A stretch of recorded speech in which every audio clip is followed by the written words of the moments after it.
Saya itu salah satu non-muslim yang paling keras. Oh gitu. Jadi saya itu yang membenci Islam, sangat membenci Islam pada saat itu. Oke. Jadi pada saat waktu pertama 212 itu, saya lupa tahun berapa itu. Pokoknya pertama kali 212 itu kayak nggak suka banget saya ini. Saya itu faktanya itu saya pakai kemeja, saya buka kemejanya, pakai kaos, saya pakai salib itu gede-gede. Kalau salib gede-gede. Jalan motor taruh di Atrium Senen. Oke. Karena rame kan. Saya jalan itu ke arah katedral. Itu rame sekali orang. Di situ rame di daerah katedral itu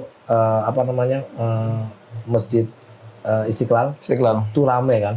Saya jalan pakai itu. Saya pengen tahu sampai kamera itu saya taruh di Handphone di kantong. Saya taruh begini. Sambil nge-record ya? Iya. Jadi saya pengen ngambil bukti. Sampai begitunya saya ini. Saya bilang nggak apa-apa saya dipukulin. Jadi saya nekatnya tuh dari awal udah nekat. Kalau ada kejadian itu ada saya tuh kejadian yang lagi menikah di katedral gerimis. Iya. Yang payungin itu bukan orang-orang mereka tapi para peserta 212. Iya betul. Jadi saya lagi mikir, ayo dong masa giliran gue rekam nggak ada yang bertindak anarkis gitu. Itu yang saya lagi lihat, walaupun kayak begitu saya tetap kekeh. Nggak, gue mau cari kesalahan, gue mau cari tahu ini Islam tuh sebenarnya tuh memang keras, emang tidak toleransi lah, bla bla segala macam. Nah pada saat itu saya berdebat sama namanya Ustadz Sugi Kristolog. Okay. Ini saya bicara nih langsung nih, ada Ustadz Sugi Kristolog, saya debat di Facebook, belum di YouTube waktu itu. Belum. Di Facebook saya debat segala macam. Memang ada sedikit beberapa pertanyaan yang menjadi pemikiran buat saya. Jadi saya mikir. Ya singkat cerita 2018 saya agnostik. Oh sempat agnostik ya? Sempat agnostik. Nah terus 2019 itu saya tanya sama siapa? Sama pendeta saya Katolik ya, saya Romo sama Romo.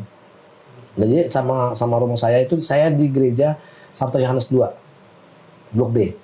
Ya, lingkungan 2. Di mana tuh? Di Barito. Barito, oke. Saya di situ. Nah, pada saat kayak begitu saya tanya itu sampai minggu pertama sampai minggu kedua itu jawabannya itu nggak pernah mau ketemu dan nggak mau jawab segala macam.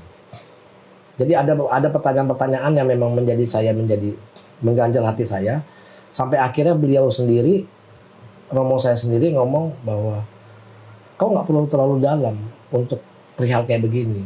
Kau jalankan saja, kau imani saja. Oh, kok jadi imani saja? Saya bilang iman juga harus pakai otak. Saya bilang. Pakai logika.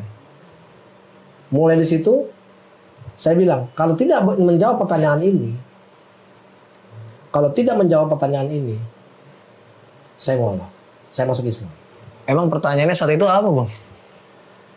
Ada banyak sebenarnya ya. Cuman salah satunya itu di Nehemia 8 ayat 6. Salah satunya. Bunyinya? Kalau kita buka ya di ini Nehemia 8 ayat 6. Itu tentang masalah kok ini tata cara sholat. Masa sih? Buka aja Nehemia 8 ayat 6. Ya, saya bukain. Nehemia 8 ayat 6 sampai dengan 7. Abang bisa bacain nggak? Yang di ini kan Nehemia 8 ayat 6 yang di yang di Stabilo ini. Stabilo, oke. Bacain yang keras jadi biar semuanya tahu dan mereka bisa buka kok. Lalu Ezra memuji Tuhan, Allah yang Maha Benar dan semua Allah yang Maha Besar. Allah yang Maha Besar dan semua orang menyambut dengan amin. Amin sambil mengangkat tangan.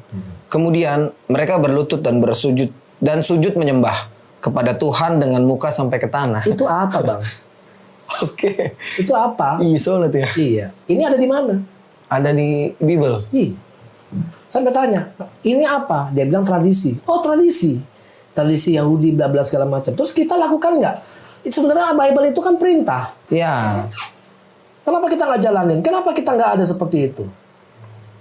Kalau Anda mengatakan ini tradisi, Natal itu apa? Bahkan Natal tidak ada di Bible. Lahir tanggal 25 Desember pun tidak ada di Bible. Tapi dilakukan. Tapi dilakukan. Nah ini yang ada di Bible tidak dilakukan. Sampai ada pertanyaan ini nih, Bang. Ini abang juga pasti kaget, ya kan? Kaget tadi aja saya kaget loh ternyata. Sujud. Buka di 1 Korintus 6 ayat 14. Sampai saya tanya, Yesus itu siapa sih? Saya bilang, saya ke Romo. Oh dia Tuhan. Sang pencipta kah? Iya. Oke kalau gitu. Allah itu apa? Yesus itu sendiri. Oh begitu? Iya. Coba buka ini 1 Korintus 6 ayat 14. Oke. Coba baca keras-keras Bang. Allah yang membangkitkan Tuhan akan membangkitkan kita juga. Tunggu dulu. Allah telah membangkitkan siapa? Tuhan. Allah membangkitkan Tuhan. Iya di sini. Allah sama Tuhan tuh gimana? Jadi ada dua. Iya. Paham nggak maksudnya? Iya. Yesus Tuhan Yesus. Dia adalah sang pencipta. Allah ya Yesus itu sendiri. Trinitas itu kan Bapa, Putra dan Roh Kudus segala macam. Jadi ada dua oknum yang berbeda.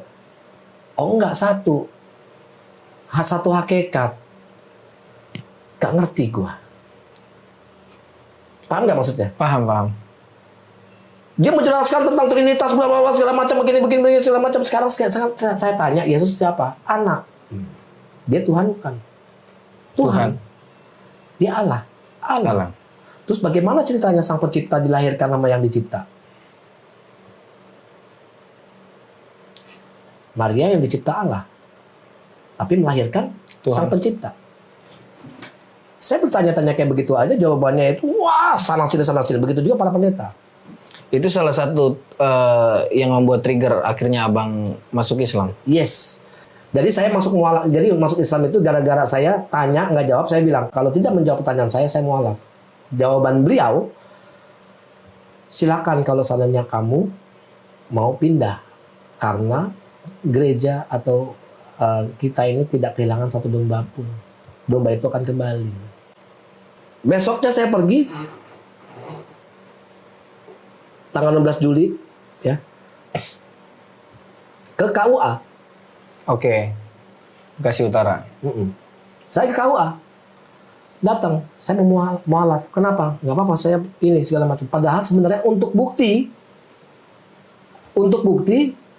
bahwa gue ini lihat gara-gara mulut lo ini, Romo, gue ditantang, gue nggak bisa ditantang.